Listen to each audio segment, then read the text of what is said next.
Hello hi welcome back to our channel Sushma sweet home. ఈ మాట చెప్పి ఎంత కాలం అయిందో కదా, ఎన్ని డేస్ అయింది వీడియోస్ పోస్ట్ చేయక. ఎంతమంది నాకు కామెంట్స్ చేస్తున్నారు, డిఎం చేస్తున్నారు. అసలు నిజంగా మీ లవ్ అండ్ సపోర్ట్ కేర్కి ఎంత చెప్పినా తక్కువే. నాకు ఏమైంది, అసలు ఎందుకు ఈ సర్జరీ, ఎందుకు ఇన్ని రోజులు నేను వీడియోస్ పోస్ట్ చేయలేదు, మరి కొంతమంది యూట్యూబ్ మానేశారా అని కూడా నాకు ఇన్స్టాగ్రామ్లో అడుగున్నారు. అది అంతా కూడా నేను ఇవాళ వీడియోలో ఆన్సర్ చేద్దాం అనుకుంటున్నాను. నా దగ్గర ఉన్న ఈ ఫ్యూ క్లిప్స్ అన్ని కూడా యాడ్ చేసి జస్ట్ నేను బ్యాక్గ్రౌండ్లో వాయిస్ అయితే షేర్ చేస్తూ ఉన్నాను. ఎందుకు అంటే నేను ఇంకా కంప్లీట్గా రికవర్ అవ్వలేదు. సో ఇంకా దానికోసం నేను కొంచెం వాయిస్ ఓవర్ ద్వారా జస్ట్ నాకు ఏం జరిగింది అనేది మీకు అప్డేట్ ఇద్దామన్న ఉద్దేశంతో ఇవాళ వీడియో అయితే పోస్ట్ చేస్తున్నాను. అండ్ అలాగే నేను సర్జరీ కోసం అడ్మిట్ అయిన ఈ హాస్పిటల్ టూర్ అంతా కూడా బాను షూట్ చేస్తున్నాడు. ఆ క్లిప్స్ అన్ని కూడా ఇవాళ వీడియోలో షేర్ చేస్తూ ఉన్నాను. ఎవరైనా సరే విజయవాడ నియర్ ఉన్న వాళ్ళందరికీ కూడా ఇది హెల్ప్ అవుతుంది హాస్పిటల్ గురించి. ఫస్ట్ అయితే హాస్పిటల్ డీటెయిల్స్ ఇచ్చేస్తాను, ఆ తర్వాత నాకు ఏం జరిగింది ఏంటి అనేది అంతా కూడా మీతో షేర్ చేసుకుంటాను. నేను వెళ్ళిన హాస్పిటల్ పేరు వచ్చేసి స్రవంతి హాస్పిటల్స్.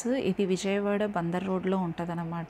ఎవరైనా సరే మీరు నియర్ బై ఉన్న వాళ్ళు ఈ హాస్పిటల్ని కంపల్సరీ విజిట్ చేయండి. ఎందుకు అంటే చాలా చాలా ట్రాన్స్పరెంట్గా ఉంటుందండి వీళ్ళ ట్రీట్మెంట్.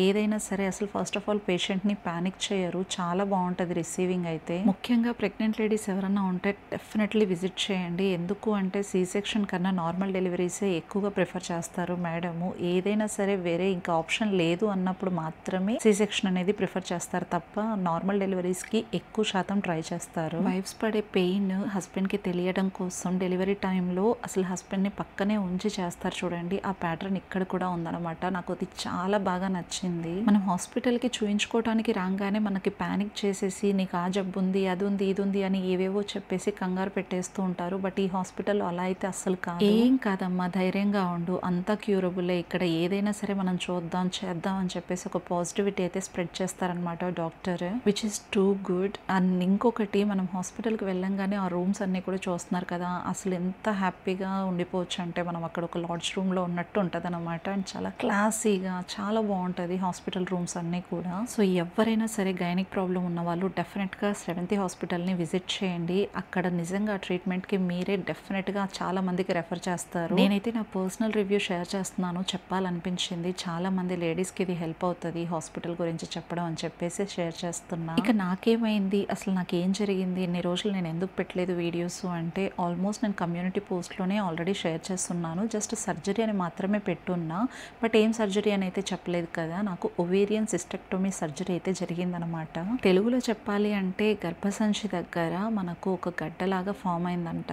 అది కొంచెం సైజ్ పెద్దగా అయిపోయి నాకు సర్జరీ చేయాల్సి వచ్చింది. ఫస్ట్ అయితే అది నేను ఎలా రికగ్నైజ్ చేశాను అంటే మాత్రం నాకు చాలా సివియర్ స్టమక్ పెయిన్ వచ్చింది. స్టార్టింగ్లో ఆ స్టమక్ పెయిన్ చూడంగానే గ్యాసా ఏమో అని డౌట్ వచ్చింది అనమాట. హాస్పిటల్ వెళ్ళాము, గ్యాస్ ట్రీట్మెంట్ అన్ని కూడా ఇప్పించుకున్నా కూడా ఆ స్టమక్ పెయిన్ తగ్గట్లేదు. అల్ట్రాసౌండ్ అయితే రాసున్నారనమాట. కిడ్నీలో స్టోన్స్ ఏమో అని కూడా డౌట్ వచ్చింది, ఎందుకంటే వామిట్స్ అవుతున్నాయి రిపీటెడ్గా. అల్ట్రాసౌండ్లో ఏమని వచ్చిందంటే ఇలా మీకు సిస్ట్ ఫామ్ అయింది, అందుకోసమే ఈ పెయిన్ అని అయితే చెప్పున్నారు. అల్ట్రాసౌండ్లో ఏంటంటే మనకు సైజ్తో సహా వచ్చింది కాబట్టి అది 10 సెంటీమీటర్స్ బిగ్ సైజ్ ఉంది, అది అర్జెంట్గా సర్జరీ చేయాలి అని అయితే చెప్పారనమాట. ఫస్ట్ మేము వెళ్ళిన హాస్పిటల్ పిన్నమనేని హాస్పిటల్, అక్కడే అల్ట్రాసౌండ్ అయితే చేస్తున్నారు. ఫస్ట్ మేము వెళ్ళింది యూరాలజిస్ట్ దగ్గర వెళ్ళామన్నమాట, కిడ్నీలో స్టోన్స్ ఏమో అని చెప్పేసి. వాళ్ళు మాకు అల్ట్రాసౌండ్ చేయించుకోవాలి అని చెప్పి సజెస్ట్ చేస్తే వెళ్తే అక్కడ టెస్ట్లో బయటపడింది సిస్ట్ అనేది ఫామ్ అయిందని చెప్పేసి. ఇక మళ్ళీ గైనకాలజిస్ట్ని రెఫర్ చేశారు. అక్కడికి వెళ్ళంగానే వెంటనే ఇమ్మీడియట్గా అడ్మిట్ అయిపోవాలి మీరు, సర్జరీ అనేది ఓపెన్ సర్జరీ చేయాల్సిందే, మీకు లావు ఉన్నారు కదా ఓపెన్ సర్జరీనే చేయాలి అన్నారు. ఇక ఓపెన్ సర్జరీ అనే పాటికి చాలా టెన్షన్ పడిపోయాం. ఇంటికి ఎలాగో అలాగా వచ్చేసాం. నెక్స్ట్ డే వచ్చి అడ్మిట్ అవుతామని చెప్పేసి వచ్చేసాం అనమాట. రాగానే ఇంకా ఏ హాస్పిటల్స్ ఉన్నాయి ఏంటి అని చాలా వరకు వెతికాము. ఇక ఎలాగో అలాగా ఒక పర్సన్ హెల్ప్ తీసుకొని స్రవంతి హాస్పిటల్కి అయితే వచ్చేసాం అనమాట.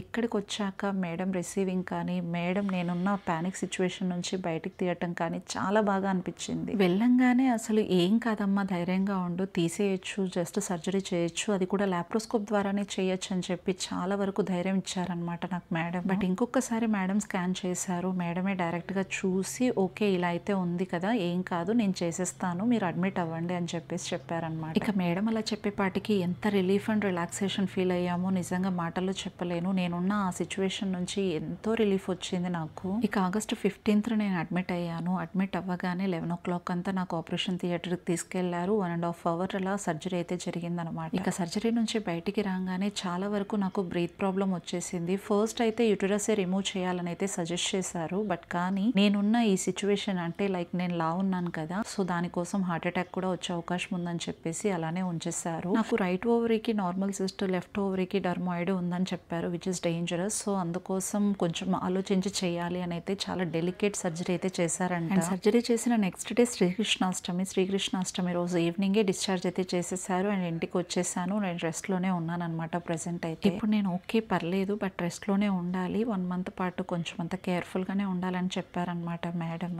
మరి 1 వీక్ తర్వాత చెకప్కి వెళ్ళిన క్లిప్స్ అన్ని కూడా ఇవన్నమాట. ఇప్పుడైతే ఓకే బెటర్ గానే ఉన్నాను, బట్ కొంచెం ఇంకా క్యూర్ అయ్యేది ఉందన్నమాట. యూట్యూబ్ అయితే అసలు నేను ఇంకా మానేసే అవకాశం అంటూ ఏం లేదు. నేను నిజంగా మీ అంత ఫ్యామిలీని గ్రాప్ చేసుకున్న తర్వాత మీ అందరినీ కోల్పోవటం నా వల్ల అయితే అసలు కాదు. యూట్యూబ్ మానేస్తా అని ఎవరు అడుగన్నారు కదా, మానేసే అవకాశమే లేదులేండి. ఎందుకంటే మీ అందరి లవ్ అండ్ సపోర్ట్ ఇంతలాగా తీసుకున్న తర్వాత మిమ్మల్ని వదులుకోలేను నేను. అట్లీస్ట్ వీక్లీ వన్స్ అయినా వీడియో పోస్ట్ చేయడానికి చాలా వరకు ట్రై చేస్తాను. మీ లవ్ అండ్ సపోర్ట్ నా మీద ఇట్లానే షవర్ చేస్తూ ఉండండి. మీ ప్రేయర్స్ నా మీద ఎప్పటికీ ఇలానే ఉండాలి. ఇలా మిక్స్డ్ క్లిప్స్తో నేను నా వాయిస్ ఓవర్ ఇచ్చి మీకు అప్డేట్ అంటూ ఇవ్వాలని చెప్పేసి నా ఇంటెన్షన్ ఈ వీడియోలో. ఇలాంటి పరిస్థితులు ఎన్నొచ్చినా సరే యూట్యూబ్ మానేయాలని అంత లో అయితే ఫీల్ అవ్వను. ఇలాంటివి జరిగేది మనుషులకి, ఎన్నొచ్చినా ఎదుర్కొంటా. ఈ వీడియోతో మీకు క్లారిటీ వచ్చిందని హోప్ చేస్తూ ఈ వీడియోని ఇంతటితో ఎండ్ చేసేస్తున్నాను. Thank you for watching. See you soon. Take care. Bye bye.